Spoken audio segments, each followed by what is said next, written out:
ଜୈମିନୀ ଭାରତ ବୃଷକେତୁ କର୍ତ୍ତୁକ ଯୁବନାଶ ରାଜାଙ୍କ ପରାଜୟ।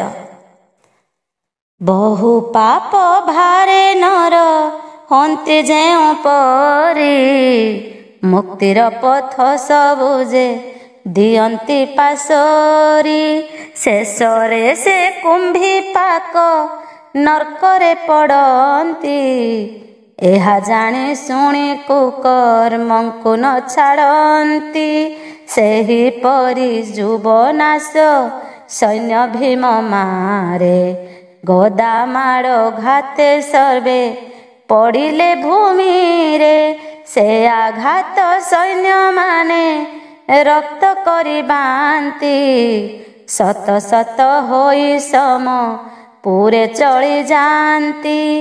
ଏହିପରି ଯୁବନାଶ ସୈନ ସକଳ ହାହାକାର କରୁଛନ୍ତି ହଇଣ ବିକଳ। ଭୀମର ଗର୍ଜନ ଧର ଧର ମାର ମାର, ସୈନ୍ୟ ଭୟେ କମ୍ପୁଛନ୍ତି ନ ଦେଖି ଉଦ୍ଧାର। ଭୀମ ଭୟଙ୍କର ରଣ ଦେଖିଣ ସଇନେ, ଇତସ୍ତତେ ଭୟେ ପଳା ଅନ୍ତି ଏଣେ ତେଣେ। ସୈନ୍ୟ ଭଙ୍ଗ ଦେଖି କରି ସୁବେଗ ଯେ ବୀର, ଯୁବନାଶ ରାଜାଙ୍କର ସେ ଜ୍ୟେଷ୍ଠ କୁମାର। ମହାକ୍ରୋଧେ ଗର୍ଜିଣ ହୋଇଲା ଗଭୋର, ଭୀମର ସମ୍ମୁଖେ ଯାଇ ବୋଲଇ ଉତ୍ତର। ରାଜାର ମୁଁ ଜ୍ୟେଷ୍ଠ ସୁତ ପ୍ରସିଦ୍ଧ ଜଗତେ, ତୋର କ୍ଷତ୍ରିପଣ ମୁହିଁ ଦେଖିବି ସାକ୍ଷାତେ। କିଛି କିଛି ରଣ ବିଦ୍ୟା ଜାଣିଅଛି ମୁହିଁ, ଆଜ ତୋର ତୁଲେ ତାହା ପରୀକ୍ଷା ଦେବଇଁ। ମୋ ନାମ ଅଟେ ସୁବେଗ ଶୁଣ ବୃକୋଦର, ଆସ କେତେ ଶକ୍ତି ଅଛି ଦେଖିବା ତୁମ୍ଭର। କାର କେତେ ବଳ ଦେଖା ଯିବ ଏହିଠାରେ, ପରୀକ୍ଷା କରିବେ ଶୂନ୍ୟେ ରହିଣ ମରେ। ବୀରପଣେ ଭାରି ଗର୍ବ କରୁଅଛୁ ମନେ, ପାଞ୍ଚିଛୁ ସଂସାରେ କେହି ନାହିଁ ତ ସମାନେ। ମନେ ମନେ ସମସ୍ତ ବୀରଙ୍କୁ ମଣୁ ତୁଚ୍ଛ, ଦେଖାଯିବ ମୋହ ସଙ୍ଗେ ରଣରେ ପ୍ରତ୍ୟକ୍ଷ। ଆଜି ମନୁ ଦମ୍ଭ ତ ଛାଡ଼ିବ ବୀରବର, ନିସ୍ତାର ନାହିଁ ହାବୁଡ଼େ ପଡ଼ିଛୁ ମୋହର। ରାଜପୁତ୍ର ବାକ୍ୟେ ଭୀମ ଉତ୍ତର ନ ଦେଲେ, କଥାରେ କି ଅଛି ଦେଖା ଯିବ ଫଳା ଫଳେ। ଏତେ କହି ଭୀମସେନ କ୍ରୋଧ ଭର ହୋଇ, ଗଦା ବୁଲାଇଣ ସୈନ୍ୟ ପିଟିଲା ତୁହାଇ। ଭୀମର ପ୍ରତିଜ୍ଞା ଦେଖି ରାଜାର କୁମର, ରଥର ଉପରୁ ଡେଇଁ ପଡ଼ିଲା ସତର। କରେ ଏକ ଗଦା ଘେନି ଅତି ବେଗ ହୋଇ, ଚକ୍ର ପ୍ରାୟ ମସ୍ତକରେ ତାହାକୁ ବୁଲାଇ। ଭୀମର ମୁଣ୍ଡରେ ତାହା ଅତି ବେଗ କରି, ପ୍ରହାରିଲା ଶବ୍ଦ ଶୁଭେ ବଜ୍ରନାଦ ପରି। ମହାବଳଶାଳୀ ଭୀମ ପାଇ ସେ ଆଘାତ, ପାଗଳ ପରି ସୈନ୍ୟରେ ଗମିଲେ ତୁରିତ। 52 ଭାର ଗଦାକୁ କରେ ବୁଲାଇଣ, ସୈନ୍ୟଙ୍କ ମଧ୍ୟେ ପଶିଲେ ସିଂହ ପରାୟଣ। ସୁବେଗ ବକ୍ଷରେ ପ୍ରହାରିଲେ ଗଦାବର, ସାମାନ୍ୟ ଲଭିଲେ କଷ୍ଟ ରାଜାର କୁମାର। ଦୁଇ ଜଣକେ କାହାକୁ ମାରି ନ ପାରିଲେ, ନିଜେ ନିଜେ ନିଜ ବାହୁ ଗଦାକୁ ନିନ୍ଦିଲେ। ମନୋଭାବ କାହାର संपूर्ण हेला नाही। दुहे क्रोध जर जर होइछन्ति तही, दुहे गदा धरी बुलु छन्ति वक्राकारे। जगा जग हुअन्ति के काहाकु न मारे, जय रूपी लक्ष्मी काहा पक्ष न हुअन्ति। एणु करी बेनी बीरे विश्राम खोजन्ति। एमंत समय भीम सुबेग को धरी, आकाशे उठाई नेला कौशल करी। बुलाई बुलाई पृथ्वीरे फोपाड़िला, तेबे सुधा सुबेगर प्राण न छाड़िला। भीम उपरे सुबेग गदा प्रहारई, सकले आश्चर्य हेले नयन रे चाही।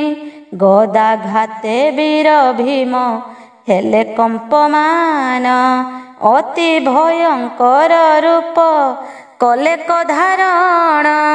गर्जिण कहई भीम शुण रे सुबेग, पिता माता को देखिबा मनुकर त्याग।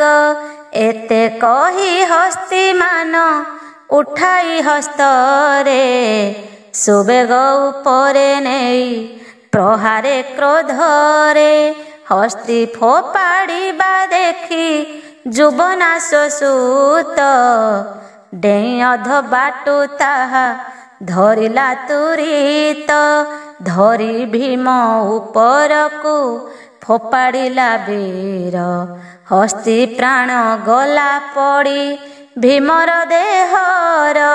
दुहे विधा मरा मरी होइले शेषरे, उठन्ति पड़न्ति पुणी गड़न्ति पृथ्वीरे।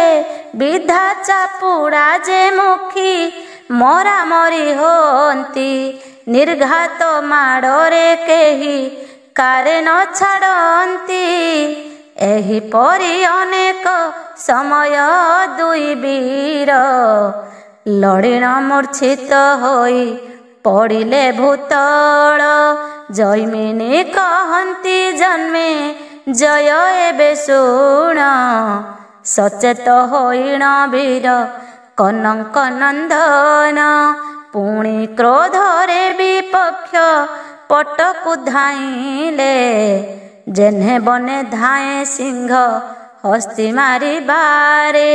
जुबनाश आगे जाई हेले उपस्थित, देखी जुबनाश राजा भय कला चित्त।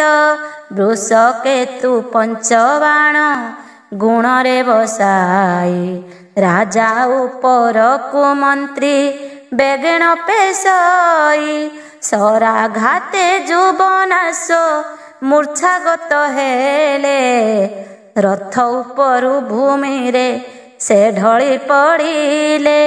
राजा पड़ी जीवा देखी कर्णर नंदन, सेठारे प्रवेश हेले जाइण बहन।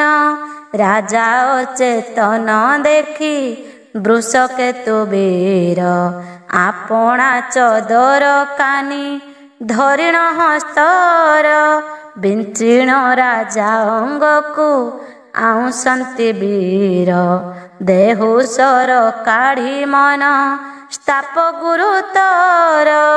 मुखे मुख देइण रोदन्ति वीरमणि, हाहा जुबनाश राजा हेले हत ज्ञानी। हे जगत नाथ बारे मो बिनती घेन, जुबनाश वीरवर लभुए थे ज्ञान। आतंगे पड़िण डाकू अछि दिनहीन, पतित को रक्षा कर पतित पावन। हे दुख नाशन हे दुखी हुओ साहा, दया कर बारे ज्ञान पांतु नर नाहा। मोर निवेदन करने सुण हे ଶ୍ରୀହରି ବିପଦ ସାଗରୁ ମୋତେ ବାରେ କର ପାରି। ବିପଦେ ପଡ଼ି ତୁମ୍ଭଙ୍କୁ ଡାକେ ଯେଉଁ ଜନ ତାହାକୁ ସେ ବିପଦରୁ କର ପରିତ୍ରାଣ। ଶୁଣିଅଛି ହରିଣୀ କି ପଡ଼ିଲା ବିପତ୍ତି ତାହାକୁ ଉଦ୍ଧାର କଲ ଦେବ ଯଦୁପତି। ଗଜକୁ ରକ୍ଷା କରିଲ ସମୁଦ୍ର ମଧ୍ୟରେ ଚକ୍ରପେଶୀ ନକ୍ର ମୁଣ୍ଡ କାଟିଲ ସତରେ। ଦେବଶିରି ପତିବାରେ ଘେନ ମୋ ଜଣାଣ ଜ୍ଞାନ ଲଭନ୍ତୁ ଏ ଯୁବ ନାଶ ନୃପରାଣ। ଯୁବ ନାଶ ରାଜା ପ୍ରାଣ ଲଭିବା ନିମନ୍ତେ ବୃଷକେତୁ ଜଣାଇଲା ଶ୍ରୀକୃଷ୍ଣ ଅଗ୍ରତେ। ଯେଉଁ ପରି ଯୁବ ନାଶ ଲଭିବ ପରାଣ ଏ ପ୍ରାର୍ଥନା କରେ ବୀର ଶ୍ରୀକୃଷ୍ଣ ପାଦେଣ। ଏମନ୍ତ ସମୟ ରାଜା ଲଭିଲେ କ ଜ୍ଞାନ ଉଠି ଠିଆ ହେଲେ ବୃଷ କେତୁ ହୃଷ୍ଟ ମନ। ରାଜନ କହନ୍ତି ବୃଷ କେତୁ ବୀରବର ରାଜା ପ୍ରାଣ ଦାନ ଦେଲ ଏ ରଣସ୍ଥଳର।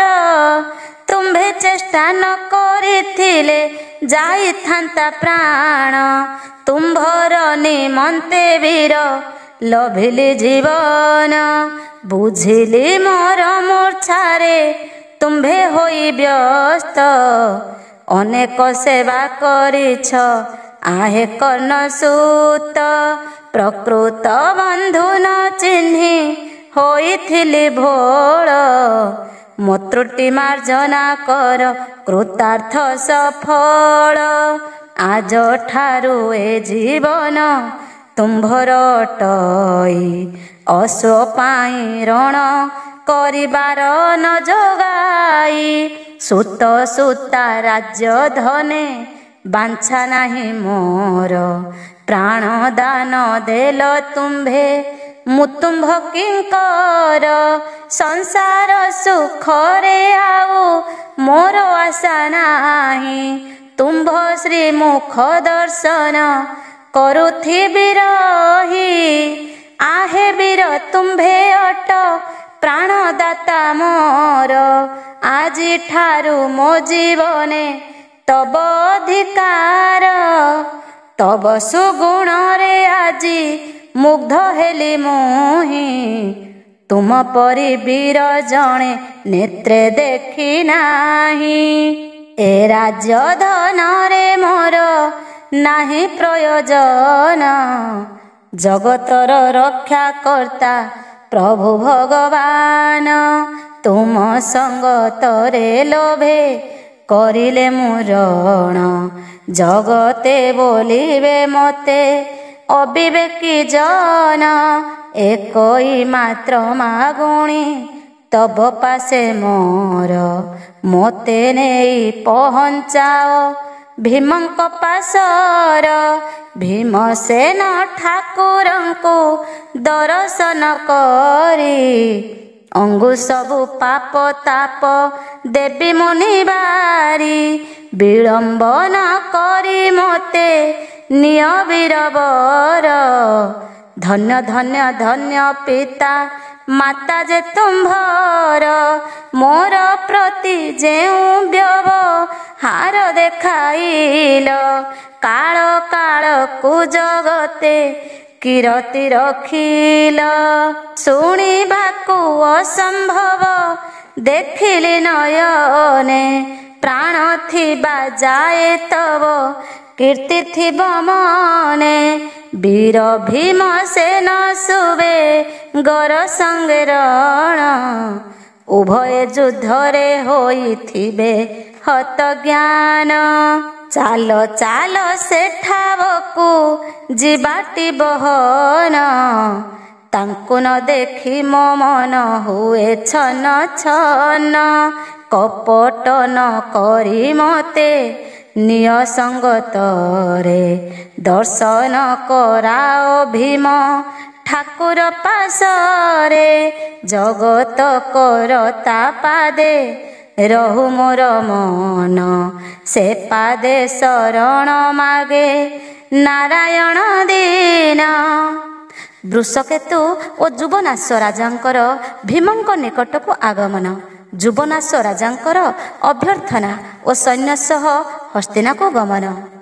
ପର୍ବତ ସୁତାଗରେ ବୋଲନ୍ତି ଶଙ୍କର ଜୈମିନୀ ଭାରତ ଶୁଣ ପବିତ୍ର ମନର ଜନ୍ମେ ଜୟଙ୍କୁ ଜୈମିନୀ ବୋଲନ୍ତି ବଚନ ବୃଷକେତୁ ଯୁବନାଶ ଚଳିଲେ ବହନ ଜହିଁ ଭୀମସେନ ସୁବେଗ ଯେ ରଣ କରି ଅଚେତନ ହୋଇ ପଡ଼ିଛନ୍ତି ବସୁନ୍ଧରୀ ଯୁବନାଶ ବୃଷକେତୁ ଦେଖିଲେ ନେତ୍ରର ମୋହ ପଡ଼ିଣ ଅଛନ୍ତି ସେହି ବେନି ବୀର ଦୁହିଁଙ୍କ ତଳୁ ଉଠାଇ କଲେ ଆଶ୍ୱାସନା ଭୀମ ସୁବେଗ ଯେ ତହିଁ ଲଭିଲେ ଚେତନା ଚେତନା ପାଇଣ ଦୁହେଁ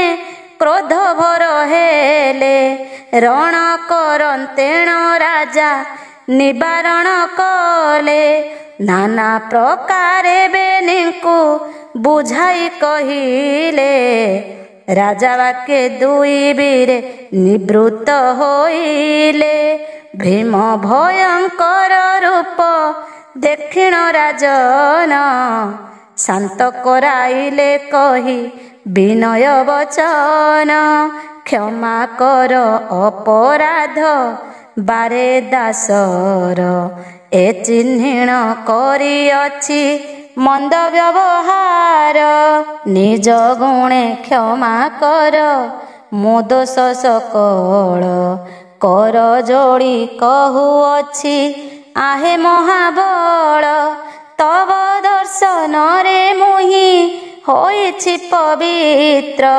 କ୍ଷମା କର ପୂର୍ବ ଅପରାଧ ପଣ୍ଡୁସୁତ ସାଧୁଜନ ଦର୍ଶନେ ପାପ ନାଶ ଯାଏ ଶାସ୍ତ୍ର ପୁରାଣରେ ଲେଖି ଅଛନ୍ତି ଋଷିଏ ନ ଜାଣି ମୁଁ ଅପରାଧ କଲଇ ବହୁତ ନିଜ ଗୁଣେ କ୍ଷମା କର ଆହେ ପଣ୍ଡୁସୁତ ଏ ଜୀବନ ଧନ୍ୟ ହେଲା ତବ ଦର୍ଶନେ ଆଉ ତିଳେ ମାତ୍ର ଭୟ ନାହିଁ ମୋର ମନେ ପୂର୍ବ ଜନ୍ମେ ଏ ଜନ୍ମେ ମୋ ଯେତେ ପାପ ଥିଲା ତୁମ୍ଭ ଦର୍ଶନେ ବୀର ସମସ୍ତ ଘୁଞ୍ଚିଲା ବୀର ବେଶ ଛାଡ଼ି ବୀର କୋପ ଶାନ୍ତ କର ଦାସ ପ୍ରତି କୋପ କଲେ ଏ ନିନ୍ଦା କାହାର ସୁବେଗ ବାଳକ ନୁହେଁ ତୁମ୍ଭ ସମ ପରି ତୁମ୍ଭ ନାମେ କମ୍ପିତ ହୁଇ ବଜ୍ରଧାରୀ ପୃଥ୍ୱୀଦେବୀ ତୁମ୍ଭ ଭାର ନ ପାରଇ ସହି ଗର୍ଜନ କଲେ ବାସୁକି ଥରହର ହୋଇ ତୁମ୍ଭ ଗଦା ବକ୍ଷେ ଦେଖି ଭୟେ ଜନ୍ତୁପତି ପ୍ରାଣ ଭୟରେ ଚିନ୍ତଇ ପ୍ରଭୁ ଶ୍ରୀପତି କ୍ଷତ୍ରି ବୃତ୍ତି ବିଧାନରେ ସୁବେଗ କୁମାର ଘୁଞ୍ଚି ନ ପଳାଇ ରଣ କଲା ସମ୍ମୁଖର ଯାହା ହେଉ ସର୍ବଦୋଷ ମୋର ବୀରବର କ୍ଷମା କରି ଶାନ୍ତ ହୁଅ ପବନ କୁମାର ମୋର ମନ୍ଦିରକୁ ଦେବ କରନ୍ତୁ ଗମନ ଆଜିଠାରୁ ଏ ଜୀବନ କଲି ସମର୍ପଣ ଏହି ରାଜ୍ୟ ପ୍ରାଣ ମନ ଅଟଇ ତୁମ୍ଭର ଆନ ମନେ ନ ବିଚାର ଭୀମସେନ ବୀର ଯୁବନାଶ କର ଯୋଡ଼ି ହୋଇ ବିନୀତ ଏ ସମୟ ମେଘ ବର୍ଣ୍ଣ ହେଲେ ଉପସ୍ଥିତ ଯଜ୍ଞ ସଙ୍ଗତରେ ଅଛନ୍ତି ଘେନିଣ ଯାହା ପାଇଁ ହଣାହଣି ଉଭୟ ସହିନ କାହିଁ ବାହସ୍ତିନା କାହିଁ ପ୍ରଭାବତୀପୁର କାହିଁ ଯୁବନାଶ ରାଜା କାହିଁ ଯୁଧିଷ୍ଠିର କାହିଁ ଯଜ୍ଞ ହେବ କାହିଁ ଅଛି ଯଜ୍ଞସ କାହିଁ ବୃଷ କେତୁ ବୀର କାହିଁ ଯୁବନାଶ କାହିଁ ଭୀମସେନ ବୀର ସୁବେଗ କୁମର କିଏ ହରି ନେଲାସ କରିଣ ଅନ୍ଧାର ବିଧିର ମାୟା ଅଟଇ ଏ ମାୟା ସଂସାର ସର୍ବେ ବୋଲୁଛନ୍ତି ଏହି ସବୁ ମୋର ମୋର ଆପଣା ଦେହଟି ଆପଣାର ନୁହେଁ ଜାଣ ବିଷ୍ଣୁକୂଟ ମାୟା ଏହୁ ସଂସାର ଭିଆଣ ଏହା ଶୁଣି ସର୍ବେ ଶାନ୍ତ ମୂରତି ହୋଇଲେ ଏ ସମୟ ଯୁବନାଶ ସମାଦର କଲେ ଆହେ ବୀର ବର ସୈନ୍ୟ ମାନଙ୍କ ସହିତ ଚାଲନ୍ତୁ ମୋ ପୁରେ ଥରେ ଦ୍ରୌପଦୀଙ୍କ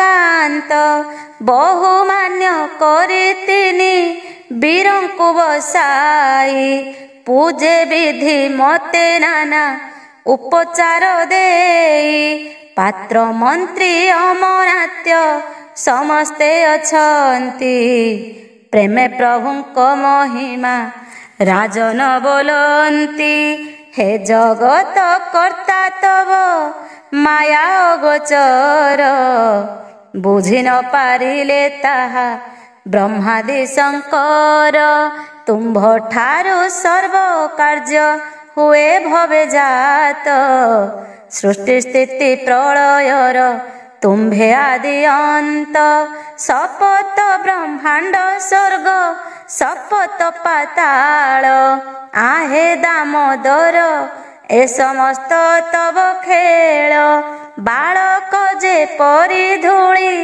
ଘର କରି ଖେଳେ ଖେଳ ସାରି ଘର ଭାଙ୍ଗି ମନ୍ଦିରକୁ ଚଳେ ଆହେ ନାରାୟଣ ତବ ସଂସାର ଏପରି ଅନୁକ୍ଷଣେ କର ତୁମେ ପିଲା ଖେଳ ପରି ସମସ୍ତଙ୍କୁ ସଂସାର ମାୟାରେ ଭୁଲାଉଛ କାହାକୁ ହସାଇ କାହାକୁ ଯେ କନ୍ଦାଉଛ ହସାଅ ଯାହାକୁ ପୁଣି କନ୍ଦାଅ ତାହାକୁ ନ ଜାଣନ୍ତି ପ୍ରାଣୀମାନେ ତୁମ୍ଭର ମାୟାକୁ ଲୀଳା ଲଗାଇଛ ନାନା ଛଳରେ ଠାକୁର ଏହି ସଂସାର ଟଇ ତୁମ୍ଭ ଖେଳ ଘର ନାନା ରୂପ ହେତୁ ବୁଲାଇଛ ନିରାକାର ଭକ୍ତ ବାଞ୍ଛା ପୂର୍ଣ୍ଣ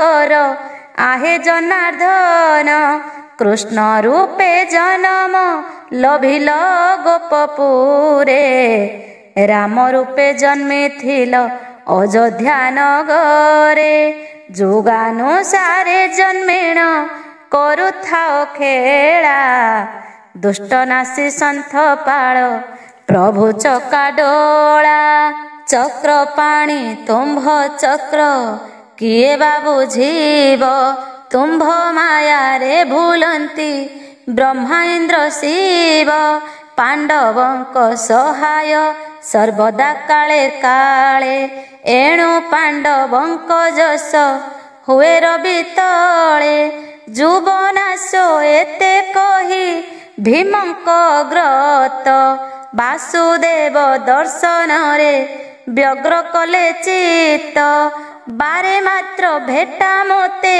ପ୍ରଭୁ ଚକ୍ରଧର ସେ ପ୍ରଭୁଙ୍କ ପାଦେ ଆଜି ଠାରୁ ମୁଁ କିଙ୍କର ଆହେ ବୀର ଶ୍ରେଷ୍ଠ ତୁମ୍ଭେ କର୍ଣ୍ଣଙ୍କ କୁମର ପୃଥିବୀ ମଧ୍ୟରେ ଅଟ ଏକା ଧନୁର୍ଦ୍ଧର ତ୍ରିଲୋକ ବିଜୟୀ ତୁମ୍ଭେ ସମରେ କୁଶଳ तब बीरते जे कंपु थाए धरा तल ए समय दया करी मोहर जीवन रक्षा करी पृथ्वी रे बोलाइले धन्य प्राणदाता बोलाइछ प्राणदान करी मो प्राण रखिछ तुमे दयामय हरि त्रिजगते प्राणदाता ठारु गुरु नाही एणु करी तुम्भरणे भंग देली मोहि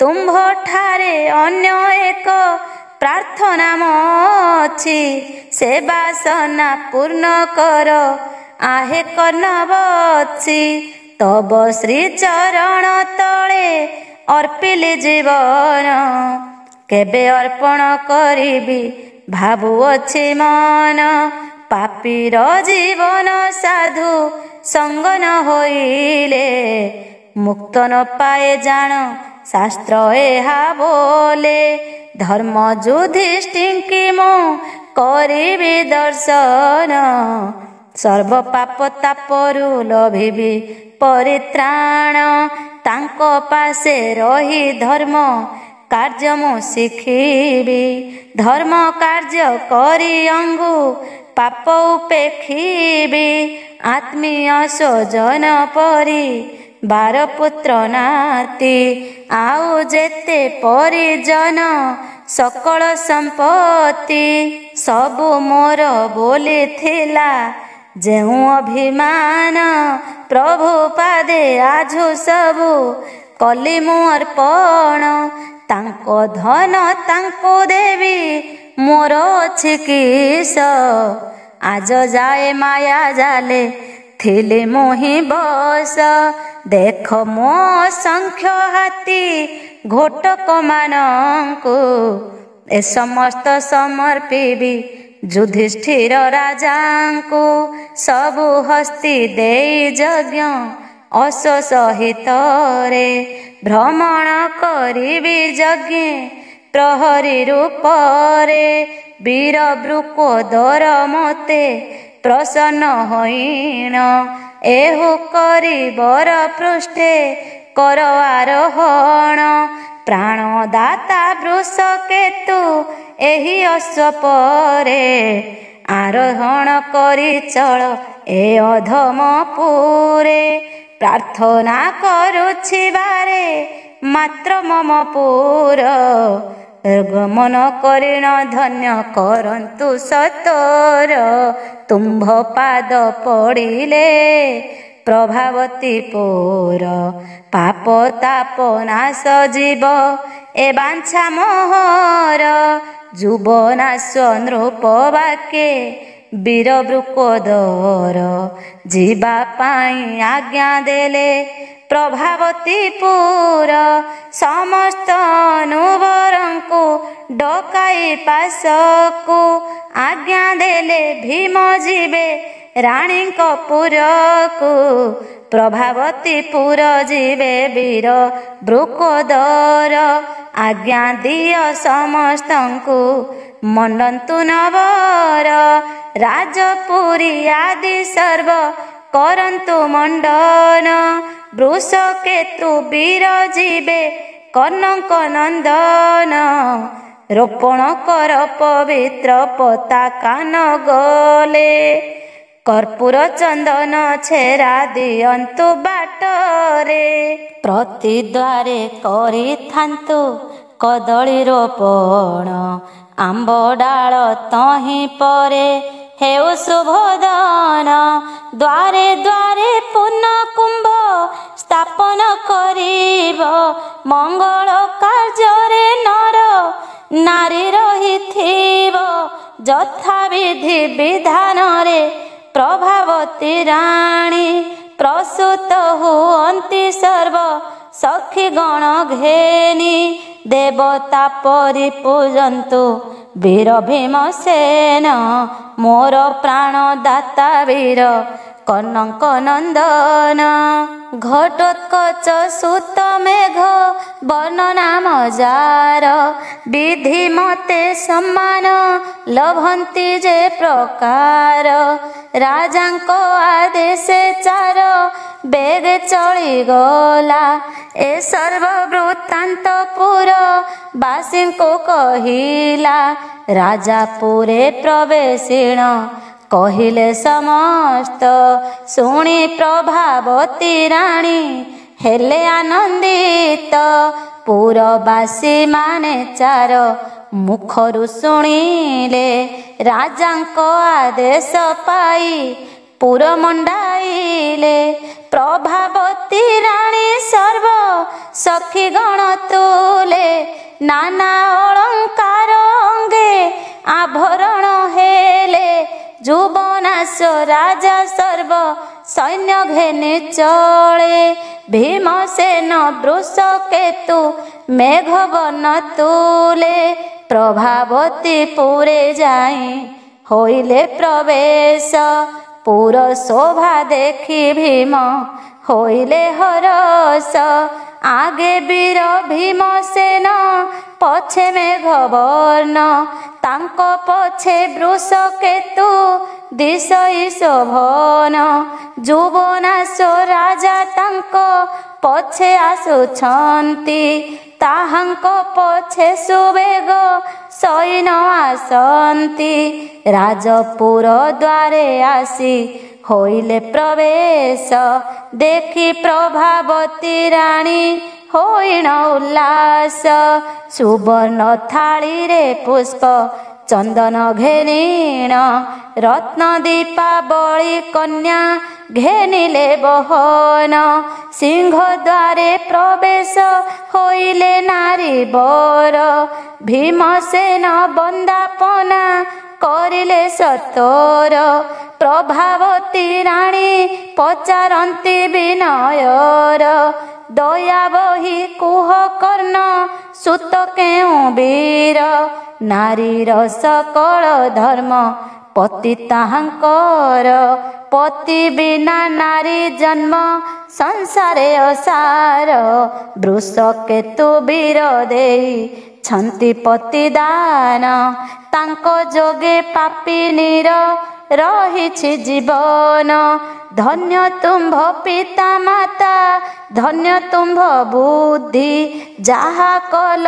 ସଂସାରରେ ଅଟଇ ପ୍ରସିଦ୍ଧି ଦୟାମୟ ବିଶ୍ୱପତି ତୁମ୍ଭଙ୍କୁ ରଖନ୍ତୁ କାଳେ କାଳେ ତୁମ୍ଭଙ୍କୁ ଏ ସୁବୁଦ୍ଧି ଦିଅନ୍ତୁ ବିନୟ ହୋଇଣ ପ୍ରଭାବତୀ ନାନା ମତେ ବନ୍ଦାପନା କଲେ ସଖୀ ଗଣଙ୍କ ସହିତେ ବିଧି ମତେ ସମସ୍ତେ ଆସନ ପରେ ବସି କଥା ଭାଷା ହୋଇ କରି ମନେ ହେଲେ ଖୁସି କେତେକ ସମୟ ଏହି ପରିଗଲା ବହି ସୁପକାର ଜଣାଇଲା ରାଜା ପାଶେ ଯାଇ ଭୂଦେବ ଆସନ୍ତୁ ହେଲା ମଣହିର ବେଳ ସମସ୍ତଙ୍କୁ ଘେନି ରାଜା ଉଠିଲେ ଚଞ୍ଚଳ ଯଥାସ୍ଥାନେ ସମସ୍ତଙ୍କୁ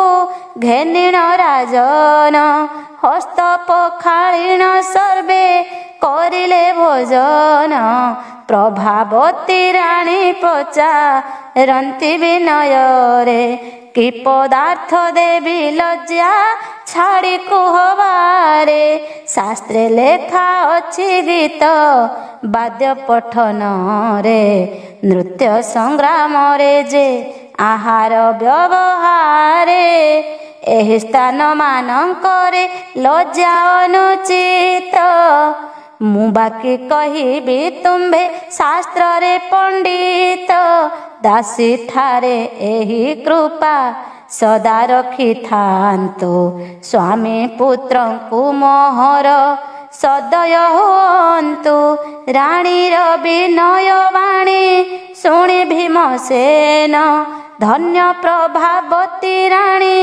ତୁମ୍ଭ ବୁଦ୍ଧି ଧନ୍ୟ। ମେଘବର୍ଣ୍ଣ ବୃଷ କେତୁ ଯୁବନାଶ ବୀର ଭୋଜନାନ୍ତେ ଆଚମନ କଲେ କସତୋର।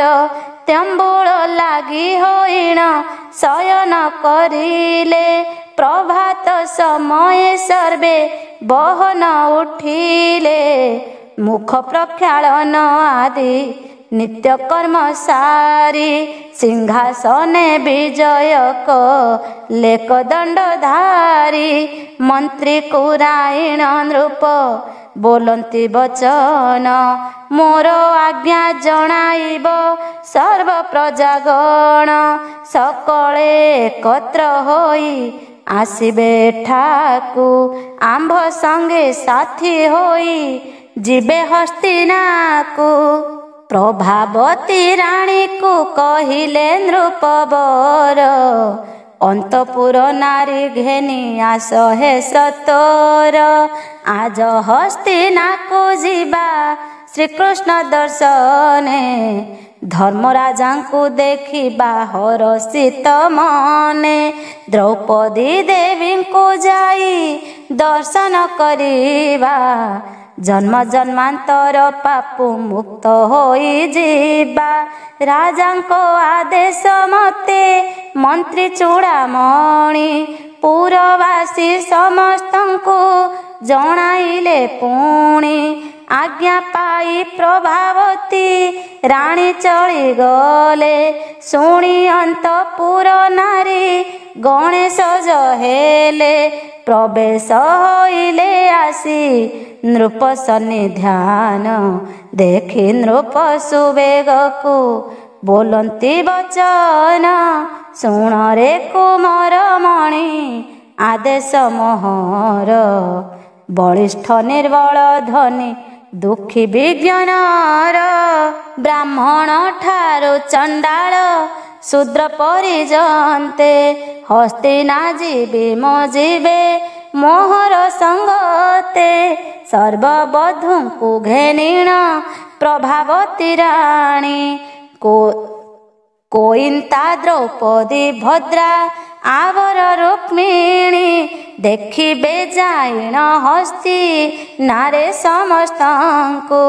ସୁଯୋଗ ସମୟ ଏବେ ପଡ଼ିଛି ଆମ୍ଭଙ୍କୁ ବିଳମ୍ବନ କରି ଜ୍ଞାତି ବର୍ଗକୁ ଘେନିଣ।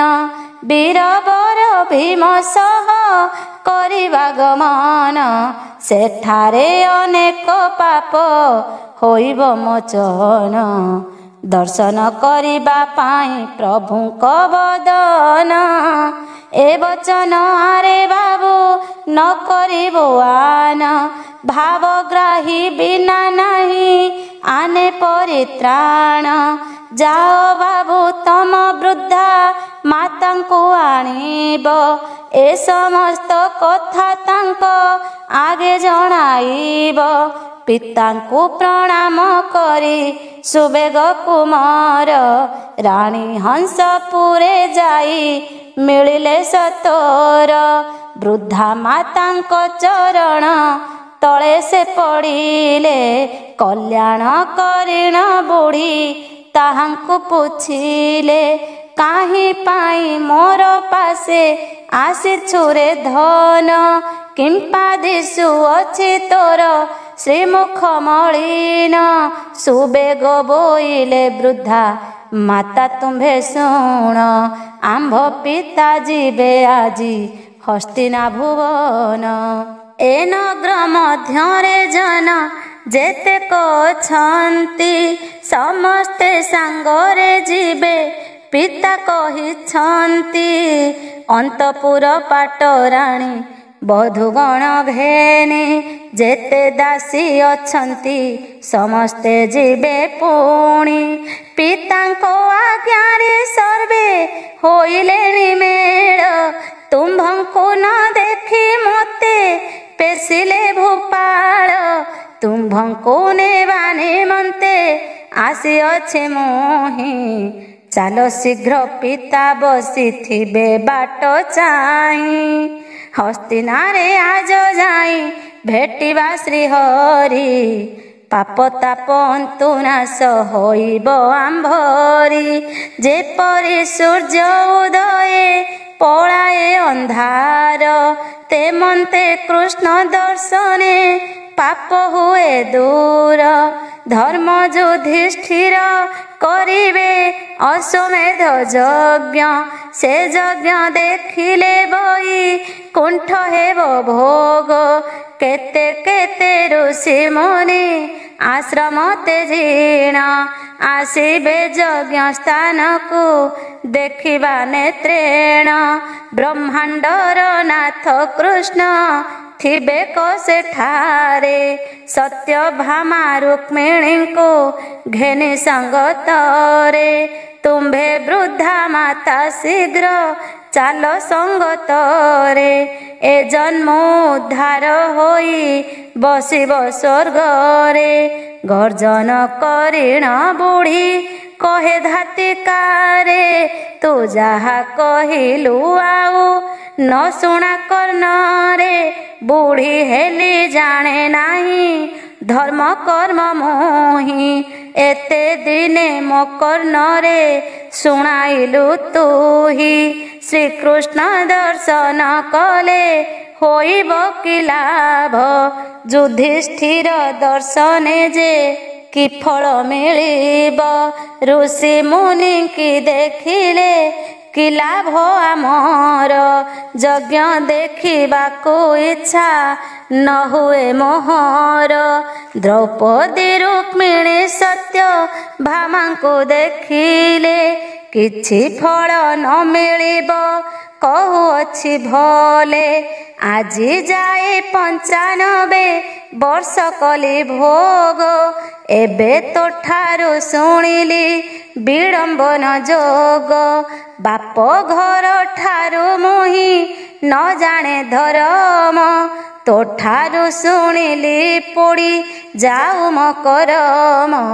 ପିତା ମାତା ସ୍ୱାମୀ ମନେ ପଡ଼ନ୍ତି ମୋହର, କେବେ ଘର ଛାଡ଼ି ମୁଁ ନ ଯିବି ଅନ୍ୟଠାର।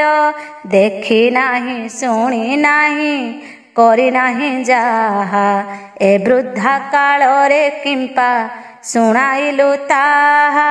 ପାଗଳା ହେଲାଣି ତୋର ପିତା ବୁଦ୍ଧି ନାହିଁ, ଯୁବା ବୟସରେ ଧର୍ମ ଖୋଜୁଅଛି ସେହି।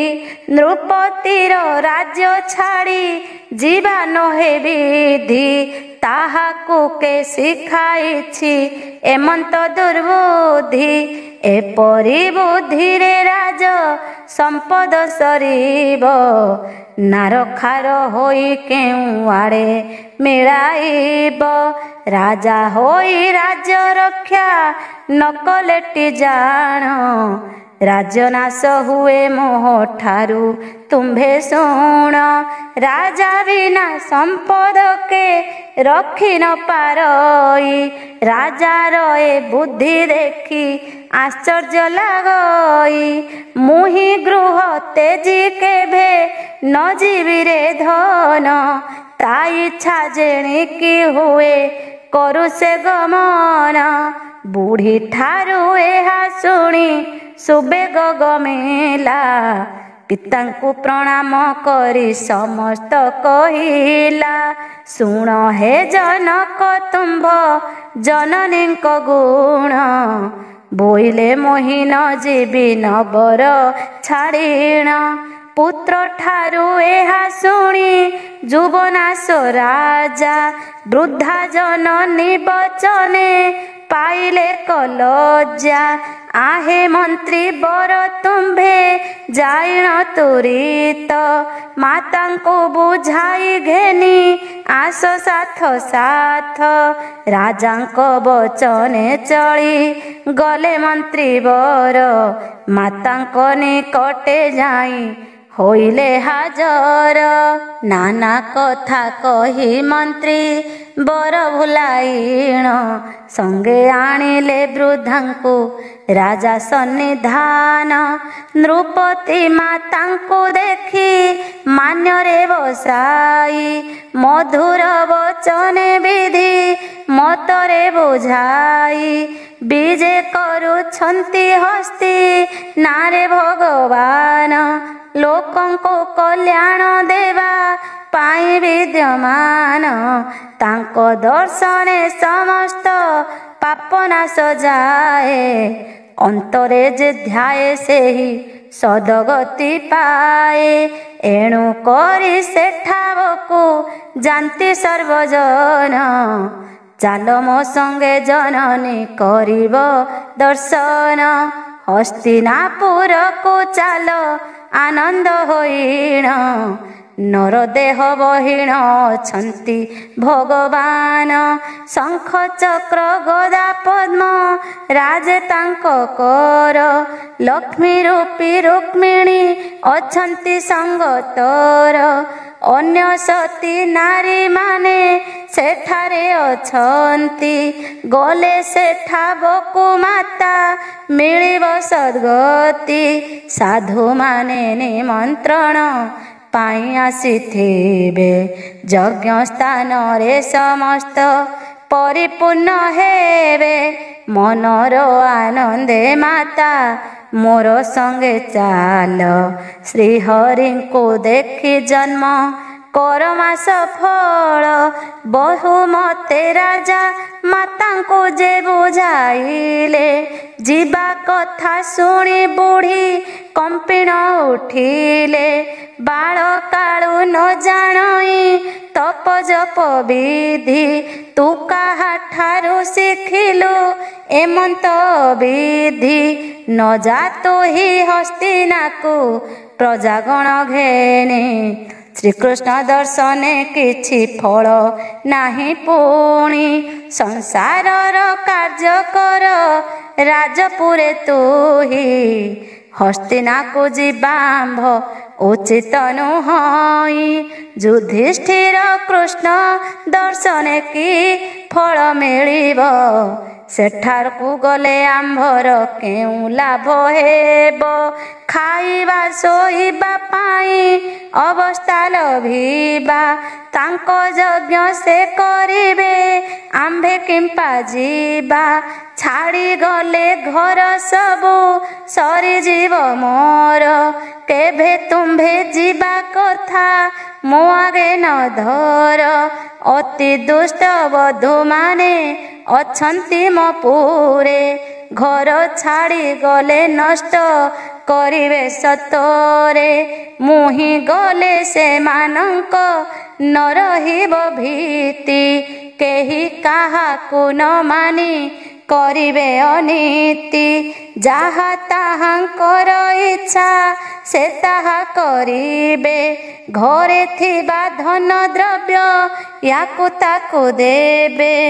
ଘର ଦ୍ରବ୍ୟ ଦୟା ମାୟା ତାହାଙ୍କର ନାହିଁ, କେବେ ଘର ଛାଡ଼ି କରି ନ ଯିବଇ ମୁହିଁ।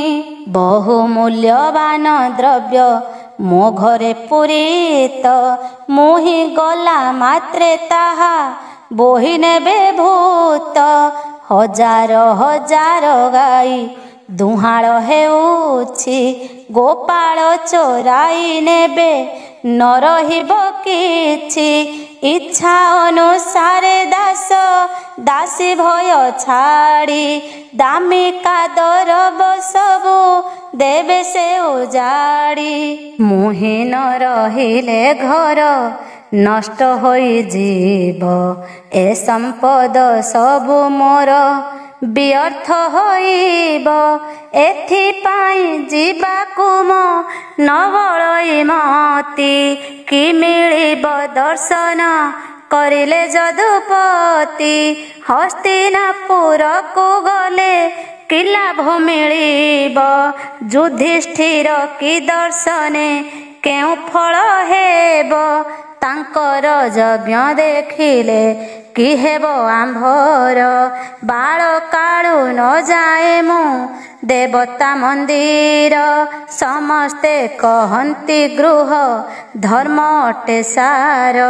ଗୃହ ଛାଡ଼ିବା ଜନର ସମସ୍ତ ସାର। ତୋତେ ହି ବୁଦ୍ଧି ବାପ କିଏ ଶିଖାଇଲା? ତୁ ହି ତାହାର କଥାରେ ପଡ଼ୁନହୁ ପିଲା। ଗୃହ ଛାଡ଼ି ଗଲେ ବାବୁ ପଡ଼ିବ ବିପତ୍ତି। ଘର ଛାଡ଼ି ଯିବା ଲାଗି ନ ବଳାଅ ମତି। ଜନନୀର ବାଣୀ ଶୁଣି ଯୁବନାଶ ରାଜା ମନ ମଧ୍ୟରେ ପାଇଲେ ସେ ବହୁତ ଲଜ୍ଜା। ବୋଲନ୍ତି ଜନନୀ ହୋଇ ନଥିଲେ ମୋହର। ଏକ୍ଷଣି ଗଣ୍ଡିରୁ ମୁଣ୍ଡ କରନ୍ତି ମୁଁ ଦୂର। ଏତେ କହି ସୁବେଗକୁ ଆଦେଶ ଦିଅନ୍ତି ରେ ବାବୁ ବୁଢ଼ୀକୁ ବାନ୍ଧି ପକା ତୁ ତଡ଼ତି। ନିଅ ବେଗ କରି ତାକୁ ଦୋଳିରେ ବସାଇ ବୀର ଭୀମସେନ ଅଗ୍ରେ ପହଞ୍ଚାଅ ନେଇ। ପିତାଙ୍କ ଆଜ୍ଞା ପାଇଣ ସୁବେଗ ଚଳିଲା। ରଜୁ ପରେ ବୃଦ୍ଧା ଗୋଡ଼ ହାତକୁ ବାନ୍ଧିଲା। ବନ୍ଧନ କରିଣ ଦୋଳି ଉପରେ ବସାଇ ନେଇ ଚଳି ଗଲେ ଭୀମ ସେ ନଥିଲେ ଯହିଁ। ପରସ୍ପରେ ଏହି କଥା ହେଲେ କୁହାକୁହି। ରାଜମାତା ନ ଯିବାରୁ ସୁବେଗ ବାନ୍ଧଇ ବଳାତ୍କାରେ ନେଇଯିବେ ହସ୍ତିନାପୁରକୁ।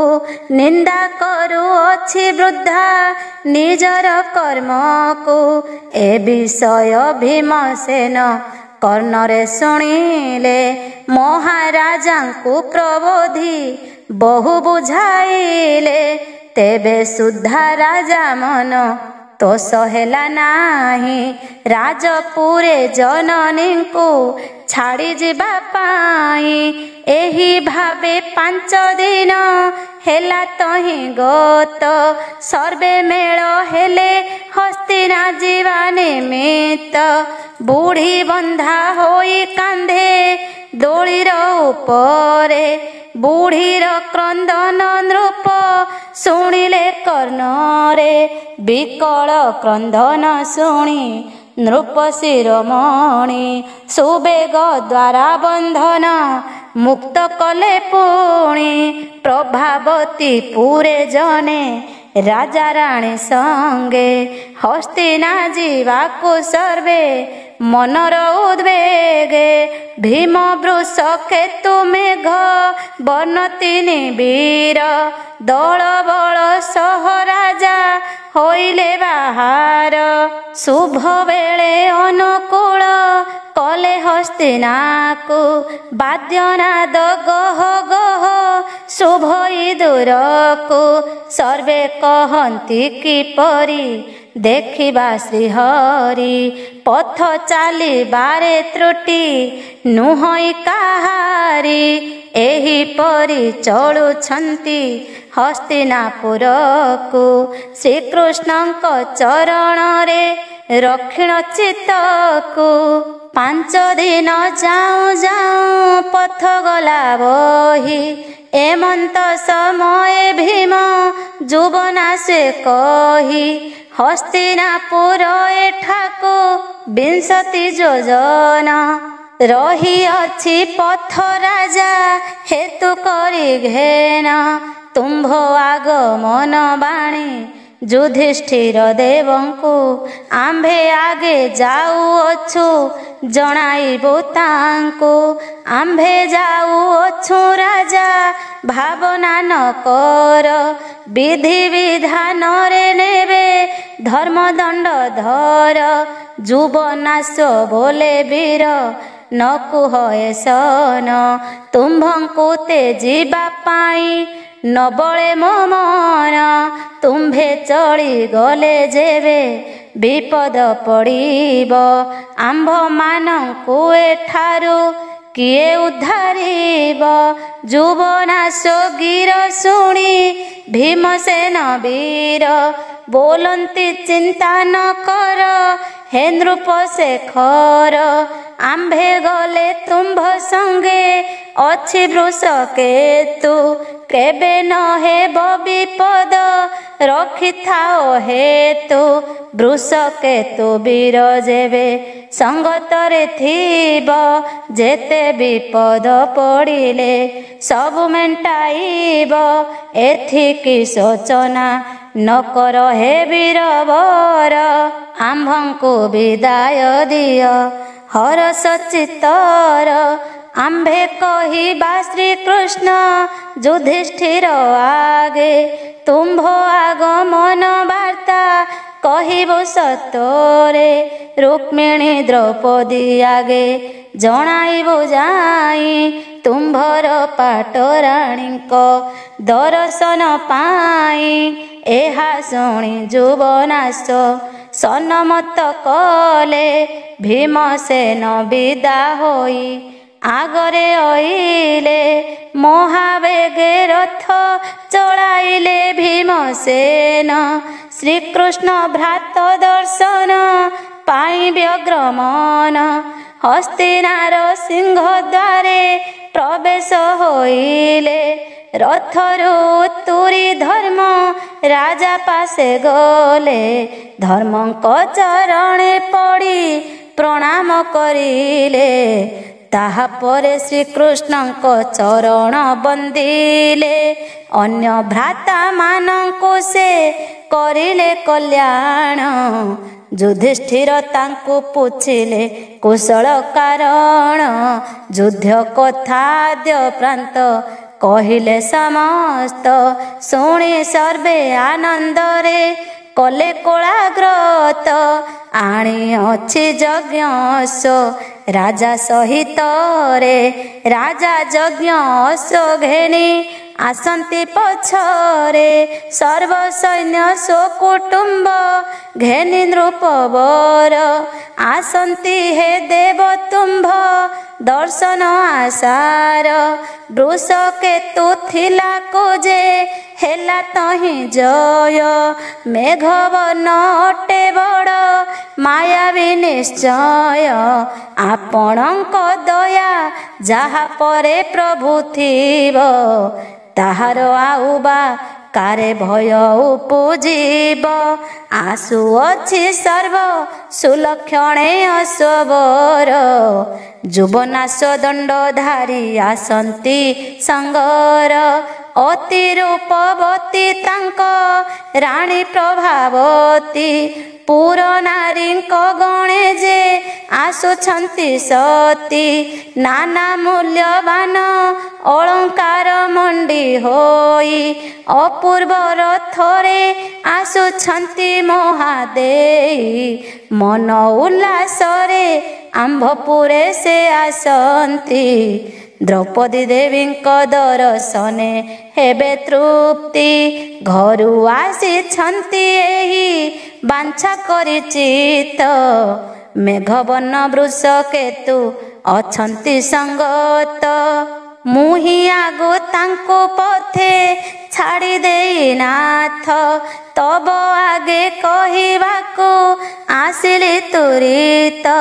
ଦୀନ ନାରାୟଣ ବିପ୍ର ଯୋଡ଼ିବେନି କର। ବୋଲେ ଆଦେଶ କରନ୍ତୁ ପ୍ରଭୁ ଚକ୍ରଧର। ଧର୍ମରାଜ ଏବଂ ଶ୍ରୀକୃଷ୍ଣଙ୍କ ଦର୍ଶନେ ଯୁବନାଶ ନୃପ ଓ ରାଣୀ ପ୍ରଭାବତୀଙ୍କ ଆନନ୍ଦ। ଜନ୍ମେ ଜୟଙ୍କ ଆଗରେ ଜୈମିନୀ କହନ୍ତି ଏ ଅପୂର୍ବ ଗାଥା ଶୁଣ ଅଭିମନ୍ୟୁ ନାତି। ଯୁବନାଶ ଆଗମନ ଶୁଣି ଯୁଧିଷ୍ଠିର ମନ ମଧ୍ୟରେ ଆନନ୍ଦ ହୋଇଲେ ଅପାର। ଭୀମକୁ ବୋଇଲେ ତୁମ୍ଭେ ବିଳମ୍ବ ନ କର। ଏ ଖବର କୁହ ଦେବୀ ଦ୍ରୌପଦୀ ଆଗର। ସତୀ ସ୍ୱାଧୀ ପ୍ରଭାବତୀ ସୁନ୍ଦରୀ ସୁମୁହିଁ ତାଙ୍କ ଦର୍ଶନ ଲାଗି ଆସୁଛନ୍ତି ଧାଇଁ। କହିବ କାଳ ବିଳମ୍ବ ନ କରିବେ ସତୀ, ଅର୍ଦ୍ଧ ବାଟରୁ ପାଛୋଟି ଆଣିବେ ତଡ଼ତି। ଯଥା ବିଧି ବିଧାନରେ ଗୌରବ କରି ଆଣିବେ ଦ୍ରୌପଦୀ ତାଙ୍କୁ ଅଭ୍ୟର୍ଥନା କରି। ପ୍ରଭୁ ଦ୍ୱାରକାପତିଙ୍କ କଲ୍ୟାଣେ ଆମ୍ଭର, ଯଶ ବିସ୍ତାର ହୋଇଛି ସକଳ ସ୍ଥାନର। ତୁମ୍ଭେ ନାନା ଅଳଙ୍କାରେ ହୋଇଣ ଭୂଷିତ, ଦାସୀ ପରିବାରୀ ଗଣ ଘେନିଣ ସଙ୍ଗତ। ମହାଗହଣରେ ଯିବ ବିଧି ଅନୁସାରେ, ବିଧାନରୁ ବ୍ୟତିକ୍ରମ ନ ହୋଇବ କ୍ୟାରେ। ସର୍ବଜୟୀ ପାଣ୍ଡବେ ଯେ ଚତୁର୍ଦିଗେ ନାମ, ଅତିଶୟ ଆଡ଼ମ୍ବରେ ଯିବାର ନିୟମ। ସମସ୍ତ ବୁଝାଇ କୁହ ଦେବୀ ଦ୍ରୌପଦୀଙ୍କୁ, ଲଜ୍ଜା ଯେମନ୍ତେ ନ ହୁଏ ଆମ୍ଭର ବଂଶକୁ। ଯୁଧିଷ୍ଠିରଙ୍କ ଆଜ୍ଞା ପାଇ ବୀର ଭୀମସେନ, ଦ୍ରୌପଦୀ ଦେବୀ ଅଛନ୍ତି ଯେ ବଣ ଭୁବନ। ତାଙ୍କ ନିକଟକୁ ସେହୁ ଶୀଘ୍ର ଚଳିଗଲେ, ଦ୍ରୌପଦୀଙ୍କ ସନ୍ନିଧାନେ ପ୍ରବେଶ ହୋଇଲେ। ଦ୍ରୌପଦୀ ଦେଖିଲେ ପତି ଆସୁଛନ୍ତି ପୁର, ବନ୍ଦାପନା କରିଣ ସେ ଆଣିଲେ ସତୋର। ବୋଲନ୍ତି ଏତେ ଦିନରେ ପାଇଲି ଦର୍ଶନ, ଏହି ଅଭାଗିନୀ ପଡ଼ୁ ନଥିଲା କି ମନ। ଆଜ କି ଯୋଗରେ ପାହିଥିଲା ବିଭାବରୀ, ଏଣୁ ଦର୍ଶନ ହୋଇଲା ଚରଣ ତୁମ୍ଭରି। ଆହେ ପ୍ରାଣନାଥ ତୁମ୍ଭ ଦେହେ ସରାଘାତ, ବିରାଜୁ ଅଛଇ ଯେହ୍ନେ ନଭେ ତାରାବତ। ପ୍ରଭାବତୀ ପୁରସ ଆଣିବା ନିମନ୍ତେ, ଯାଇଥିଲ ଆହେ ନାଥ କୁହ ମୋ ଗ୍ରତେ। ମେଘବର୍ଣ୍ଣ ବୃଷକେତୁ ସଙ୍ଗେ ଯାଇଥିଲେ, ତାଙ୍କର କୁଶଳ ନାଥ କୁହ ମୋତେ ଭୋଲେ। ପ୍ରିୟାର ବଚନ ଶୁଣି ବୀର ଭୀମସେନ, ବୋଲନ୍ତି ଶୁଣ ଗୋ ସତୀ ଆମ୍ଭର ବଚନ। ଯେଉଁ ପାଣ୍ଡବମାନଙ୍କ ସାହା ଚକ୍ରଧର, ତାଙ୍କ କୃପା ବଳେ ଜୟ ସବୁଠି ଆମ୍ଭର। ବିପଦ ପଡ଼ିଲା ମାତ୍ରେ ହୁଅନ୍ତି ସେ ସାହା, ଆମ୍ଭ ରକ୍ଷାକାରୀ ପ୍ରଭୁ ଦେବଲକ୍ଷ୍ମୀ ନାହା। ତାଙ୍କ ଆଜ୍ଞା ଘେନି ଯାଇଥିଲୁ ତିନି ବୀରେ, ପ୍ରବେଶ ହୋଇଲୁ ସର୍ବେ ପ୍ରଭାବତୀ ପୁରେ। କପଟେ ହରିଲା ଯଜ୍ଞ ହୟ ମେଘବର୍ଣ୍ଣ, ବାରତା ପାଇଲା ଯୁବନାଶ ଯେ ରାଜନ। ଆମ୍ଭ ସଙ୍ଗତରେ କଲା ସେ ମହାସମର, ଏକା ଯୁଦ୍ଧ ଜୟ କଲା ବୃଷକେତୁ ବୀର।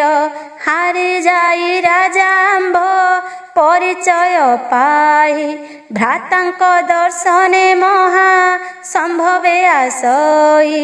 ପୁତ୍ର ପରିବାର ସହ ରାଜରୁ ସମସ୍ତ, ଘେନି ଆସୁଛନ୍ତି ଯୁବ ନାଶ ନରନାଥ। ଅନ୍ତପୁର ସର୍ବନାରୀ ଗଣ ଘେନି ରାଣୀ, ଆସୁଅଛନ୍ତି ତୁମ୍ଭର ଦର୍ଶନେ ପୁଣି। ପ୍ରଭାବତୀ ରାଣୀ ଅଟେ ଅତ୍ୟନ୍ତ ସୁନ୍ଦରୀ, ସ୍ୱର୍ଗ ମର୍ତ୍ତ୍ୟ ପାତାଳେ କେ ନାହିଁ ସମନାରୀ। ନାନା ଅଳଙ୍କାରେ ରାଣୀ ହୋଇଣ ଭୂଷଣ, ଆନନ୍ଦରେ ଆସୁଛନ୍ତି କରିବେ ଦର୍ଶନ। ଆହେ ପ୍ରିୟା ତୁମ୍ଭେ ବେଗେ ଆଭରଣ ହୁଅ, ଉପଯୁକ୍ତ ଭାବେ ତାଙ୍କୁ ସମ୍ମାନ ଦେଖାଅ। ରାଜେ ରାଜେ ଆମ୍ଭ କୀର୍ତ୍ତି ବିରାଜୁ ଅଛଇ, ପ୍ରଭାବତୀକୁ ସମାନେ ଘେନି ଆସ ଯାଇ। ତାଙ୍କ ସଙ୍ଗେ ଆସିଛନ୍ତି ବହୁତ ରମଣୀ, ଆନନ୍ଦରେ ଦେଖିବାକୁ ତୁମ୍ଭଙ୍କୁ ସଜନି, ତୁମ୍ଭଙ୍କୁ ଦେଖା କରିବେ ରାଣୀ ପ୍ରଭାବତୀ। ତୁମ୍ଭ ଯଶ କୀର୍ତ୍ତି ଶୁଣି ସେହୁ ଆସିଛନ୍ତି।